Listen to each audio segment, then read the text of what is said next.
नमस्कार भक्तों, आप सभी को वट सावित्री व्रत की बहुत बहुत शुभकामनाएं। इस बार अमावस्या तिथि पर आने वाला वट सावित्री व्रत रखा जाएगा 16 मई 2026 शनिवार के दिन। यह व्रत पति की दीर्घायु, अखंड सौभाग्य और सुखी वैवाहिक जीवन के लिए श्रेष्ठ माना गया है। इस दिन सुहागिन महिलाएं बरगद के पेड़ की पूजा करके देवी सावित्री और सत्यवान की कहानी सुनती हैं। तो आइए सुनते हैं हिंदू धर्म की एक ऐसी पवित्र कथा जो पति पत्नी के अटूट प्रेम, विश्वास और समर्पण का सबसे बड़ा उदाहरण मानी जाती है। यह है वट सावित्री व्रत कथा।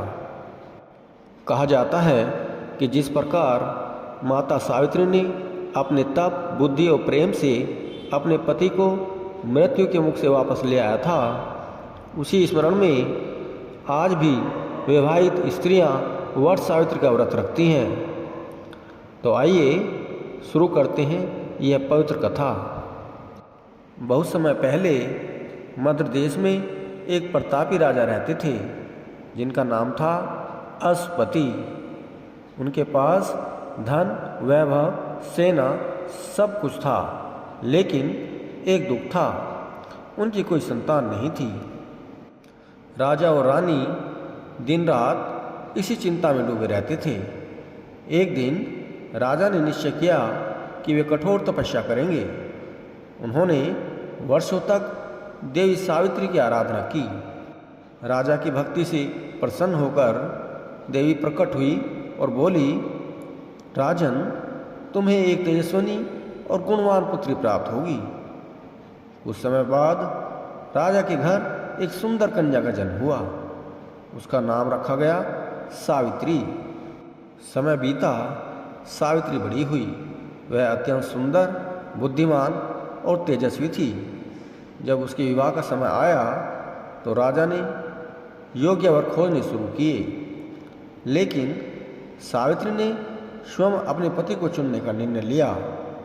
एक दिन वन में घूमते हुए उसकी मुलाकात एक राजकुमार से हुई जिसका नाम था सत्यवान।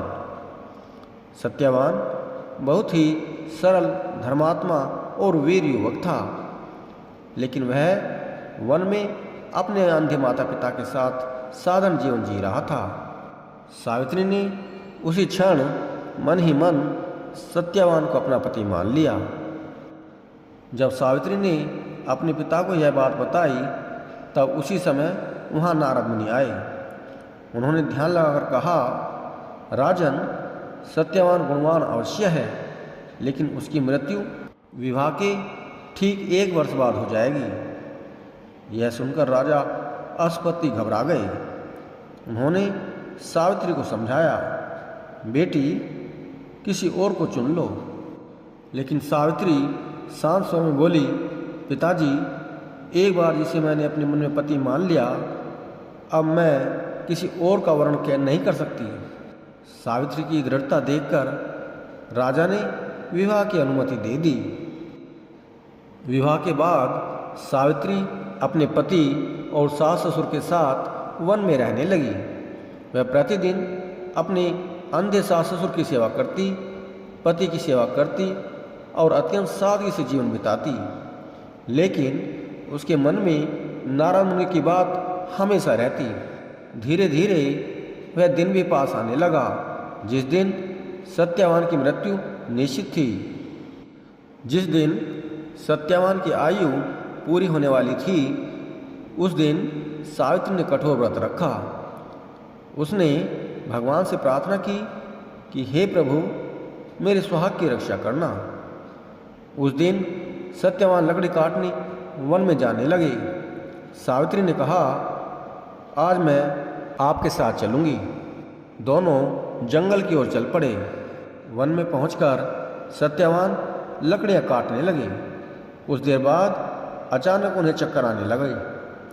उन्होंने कहा, सावित्री, मेरे सिर में बहुत पीड़ा हो रही है। सावित्री तुरंत उन्हें अपनी गोद में लिटा लेती है और तभी धीरे धीरे सत्यवान के प्राण निकल जाते हैं। पूरा जंगल शांत हो जाता है। सावित्री की आंखों से आंसू बहने लगते हैं।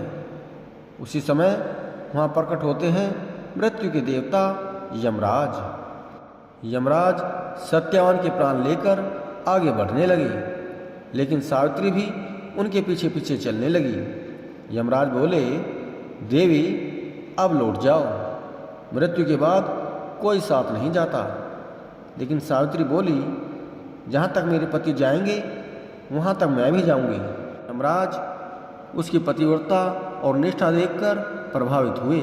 उन्होंने कहा, मांगो कोई वरदान, लेकिन सत्यवान का जीवन नहीं। सावित्री ने पहला वरदान मांगा, मेरे सास ससुर की आंखों की रोशनी लौट आए। यमराज ने कहा, तथास्तु। वह फिर भी पीछे चलती रही। यमराज ने कहा, दूसरा वरदान मांगो, मेरे सास ससुर को उनका खोया हुआ राज्य मिल जाए। यमराज ने यह वरदान भी दे दिया, लेकिन सावित्री फिर भी नहीं रुकी। तब यमराज बोले, एक और वरदान मांगो।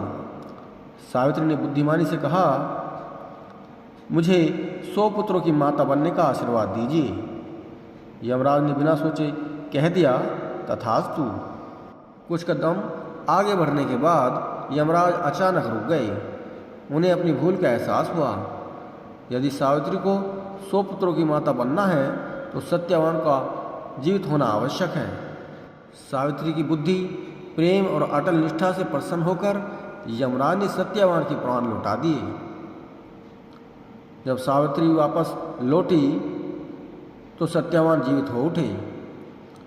उस दिन से वट वृक्ष यानी बरगद के पेड़ को अखंड सौभाग्य का प्रतीक माना जाने लगा, क्योंकि वट वृक्ष की तरह ही पति पत्नी का संबंध भी दीर्घायु और अटूट होना चाहिए।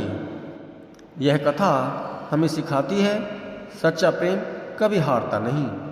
निष्ठा और विश्वास में बहुत शक्ति होती है। बुद्धि और धैर्य से बड़ी कठिनाइयाँ जीती जा सकती हैं।